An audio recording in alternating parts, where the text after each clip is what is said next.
Park the mower and grab a beer. This is Pete's Garage. I'm Dan Bozon. This week, what the hell is this?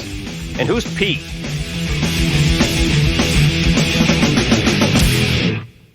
Like the start of all great traditions, it just kind of happened.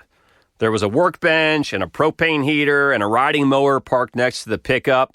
And there was beer. Of course there was beer. It was Pete's Garage. A pretty ideal setup for a couple of 16-year-olds slogging it through a Michigan winter. We were at Mike Peterson's dad's house. We call Mike Pete, except Kemp and Arntz. They called him Peter North, a reference to the porn legend. Kemp and Arntz were authorities on the genre. Pete's dad was pretty casual about the beer as long as we weren't drinking it right in front of him.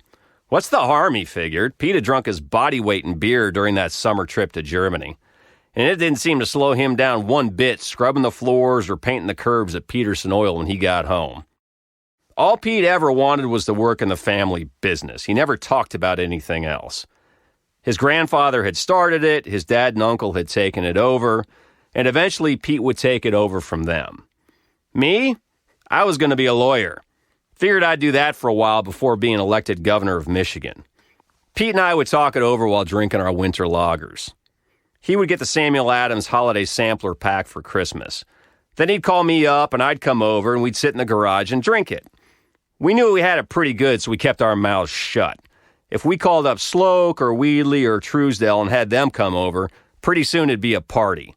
And then someone would go blabbing about it, and then Pete's dad would probably shut it down. And maybe Pete wouldn't get beer for Christmas anymore. Yeah, we had it good, so we kept it quiet. And that's what kept it going. Pete went to college after graduation for 1 semester. An econ professor told him there wasn't anything he'd learn in college that he couldn't learn at Peterson Oil. And that was all Pete needed to hear. I joined the Navy. My parents had told my siblings and me repeatedly that there were too many of us kids and they weren't paying for college. We were on our own. But I didn't realize they were serious about it until 6 weeks before graduation. So I went to see the recruiter.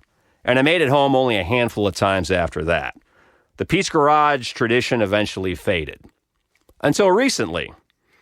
30 years later, Pete and I are having dinner at the Clifford Lake Inn. I hadn't been there since the 1990 Peterson Oil Christmas party.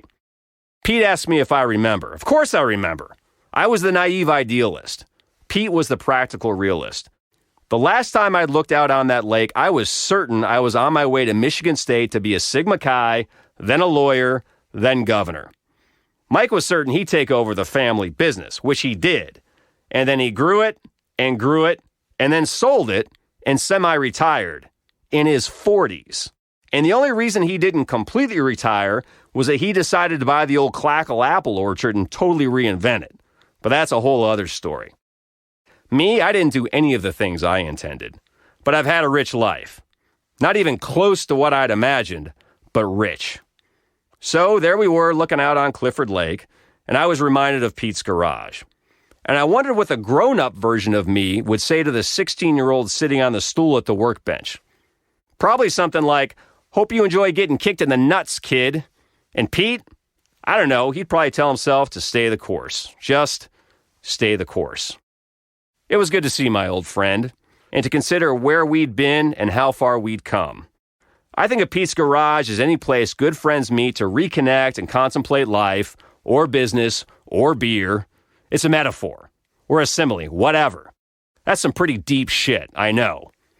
I look over at Pete and I wonder if the profundity of the moment, of all that's come and gone in the 3 decades since we last sat in that spot, is as striking to him as it is to me. As I do, he stands up and nods in the direction of the waitress. "Tell her I need another IPA," he says. "I'm taking a piss." Yep, he gets it.